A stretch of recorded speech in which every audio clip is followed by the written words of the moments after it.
नमस्कार बंधुओं, आज हम जिस विषय पर चर्चा करने वाले हैं वो है मेनिस्कस। घुटना शरीर का ऐसा हिस्सा है जहां हल्की चोट लगने पर भी काफ़ी दर्द होता है। इन्हीं सब समस्याओं से छुटकारा पाने के लिए मिलते हैं डॉक्टर अरविंद जी से और जानते हैं मेनिस्कस क्या होता है, मेनिस्कस इंजरी कितने प्रकार की होती है। मेनिस्कस क्या होता है?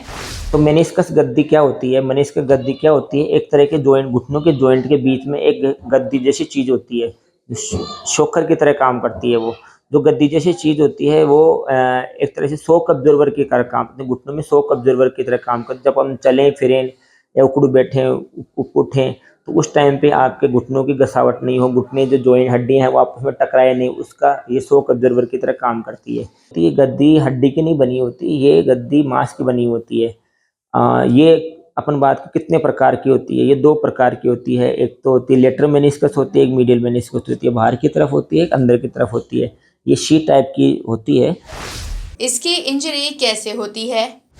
तो इसकी इंजरी कैसे होती है? जब भी कोई रोड ट्रैफिक एक्सीडेंट हो जाए या फिर अपने डांसिंग करते हैं उस टाइम पे कोई ट्विस्टिंग इंजरी हो जाए, या अपन दौड़ते टाइम पे ट्विस्टिंग इंजरी हो जाए, या अपन लिगामेंट के साथ में मेनिस्कस की इंजरी हो जाए, या फिर अपन कहीं पहले से कहीं भी एसीएल की इंजरी हो रखी हो तो उसकी वजह से बार बार अपना जो घुटना है वो लचक मारता है, उससे भी गद्दी में इंजरी हो जाती है। तो ये इसके कारण है। लक्षण में इसको पेन, मरीज को जो चलने में पेन होगा, उसको पेन को उकड़ू बैठने में दर्द होगा, पेन के अंदर की साइड में बाहर की साइड में दबाने पे दर्द होगा। और मेनिस्कस इंजरी के बाद में अपन को सूजन है ना, वो अपन को सूजन 10 से 12 घंटे बाद में आएगी।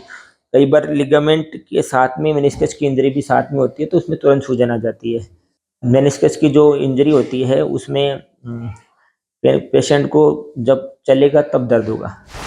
अब इनके जांच के बारे में जानते हैं। एक्सरे में मेनिस्कस नहीं दिखता है। एक्सरे में कोई भी लिगामेंट इंजरी हो, लिगामेंट और मेनिस्कस की इंजरी नहीं दिखती है, ओनली हड्डी की इंजरी दिखती है।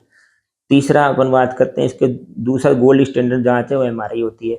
एमआरआई में अपन मेनिस्कस की जो इंजरी होती है वो पता चल जाती है किस तरह की इंजरी है। मेनिस्कस इंजरी कितने प्रकार की होती है?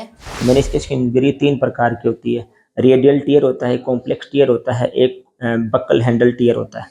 ये 3 तरह की इंजरी होती है जो अपन को एमआरआई में दिखने पड़ती है। दूसरी भाषा में बोलें, इसकी जो ग्रेड होती है एमआरआई के अंदर वो 3 तरह की ग्रेड होती है। मेनिस्कस की इंजरी की ग्रेड नंबर 1, ग्रेड 2, ग्रेड 3, ऐसे 3 तरह की इंजरी होती है। इसमें इलाज क्या होता है?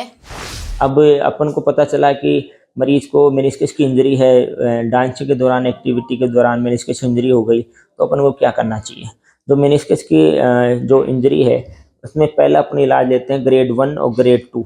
ग्रेड 1 और ग्रेड 2 के अंदर मेनिस्कस में मरीज को, उसको अपन रिलेटिव रेस्ट दिलाते हैं। उसको पाँव को मोड़ने के लिए 90 डिग्री से ज़्यादा मोड़ने के लिए अवॉइड करते हैं।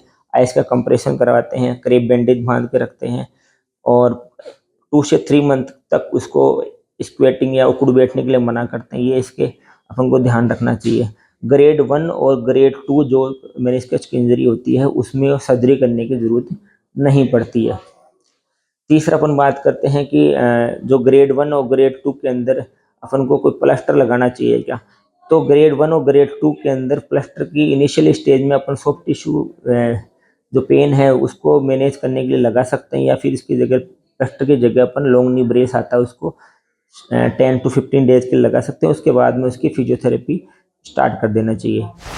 इसकी सर्जरी कैसे करते हैं? अपन को पता चले मेनिस्कस की ग्रेड 3 इंजरी है तो ग्रेड 3 इंजरी के अंदर सर्जरी करने की जरूरत पड़ती है। ग्रेड 3 इंजरी अपन को कंजर्वेटिव मैनेजमेंट या विदाउट सर्जरी की जरूरत नहीं हो सकता। तो इसकी सर्जरी क्या होती है? तो मेनिस्कस को रिपेयर करना और उसको हटाना। तो मेनिस्कस को रिपेयर करते हैं, उस रिपेयर करने से ज़्यादा अच्छा रहता है कि हटाने से। मेनिस्कस को रिपेयर करने से वो सही हो जाती है, हटाने से वो परमानेंट वहाँ से हट जाती है, जिससे उसकी जो कुशन है, नी का जो कुशन इफेक्ट है मेनिस्कस का, वो कम हो जाता है। ठीक है। और अपन बात करते हैं सर्जरी कैसे करते हैं इसकी।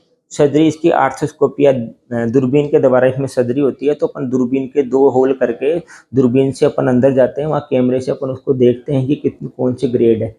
उस ग्रेड के हिसाब से उसको धागे से अपन उसको रिपेयर करते हैं। उसके अंदर जो कोई चीरा फाड़ी नहीं होती है, दूरबीन से वो रिपेयर हो जाती है। घुटने की सर्जरी के कितने दिन बाद चल फिर सकते हैं? घुटने की जो मेनिस्कस की रिपेयर की सर्जरी है उसके 45 दिन तक अपन उसको वेट बेयरिंग अवॉइड करवाते हैं। उसके बाद में उसको वेट बेयर देना चालू करा देते हैं और साथ में उसको सेकेंड या थर्ड डे से फिजियोथेरेपी स्टार्ट करा देते हैं। लिगामेंट इंजरी और मेनिस्कस इंजरी साथ हो सकती है क्या? हाँ, लिगामेंट इंजरी और मेनिस्कस इंजरी साथ कई बार साथ देखने को मिलती है, तो उसमें अपन को लिगामेंट और मेनिस्कस दोनों की सर्जरी साथ करनी चाहिए, ठीक है। और जो यदि अपन ओनली मेनिस्कस का रिपेयर करेंगे, लिगामेंट का नहीं करेंगे, तो वापस इंजरी होने के चांस ज़्यादा रहते हैं, इसके दोनों की सर्जरी साथ में होनी चाहिए। बकेट हैंडल टियर क्या होता है? बकेट का हैंडल होता है उसकी तरह से ये मेनिस्कस का टियर हो जाता है। तो इसका सबसे प्रॉब्लम क्या होती है कि बार बार घुटना अटकने लग जाता है। सबसे बड़ी प्रॉब्लम होती है कि बार बार घुटना अटकने लग जाता है, इसलिए बकेट हैंडल टियर के जो इलाज है वो जितना जल्दी हो सके उतना जल्दी कराएं। दूसरे रेडियल और कॉम्प्लेक्स टियर होते हैं उनको अपन थोड़े दिन बाद में भी करवा सकते हैं। इसका टेक होम मैसेज ये है कि जो घुटने की गद्दी होती है तो वो सबसे इम्पोर्टेंट चीज़ होती है घुटने के लिए, तो उसका अपन ध्यान रखें, इंजरी होने से बचें। लगातार अपन घुटने का जो कसरत बताएं वो कसरत करें। इसकी इंजरी होने पर आपको लाइटली लेने, इसको अपन जांच करवा के उसके देखें किस तरह की इंजरी है। फिर किसी भी ऑर्थोपेडिक को जो स्पोर्ट्स इंजरी को देखते हैं उनको अपन कंसल्ट करें और उसके हिसाब से अपनी इलाज लें। तो आज आप लोगों ने डॉक्टर अरविंद जी से मेनिस्कस के बारे में जाना। ऐसी और जानकारियों को देखने के लिए हमारे चैनल को सब्सक्राइब करें, जिससे आप आने वाली बीमारियों से सतर्क रहें और साथ ही लाइक, शेयर, कमेंट करना ना भूलें। तो चलिए मिलते हैं अगले शुक्रवार एक नए स्वास्थ्य के साथ। तब तक के लिए दीपिका को दीजिए इजाज़त।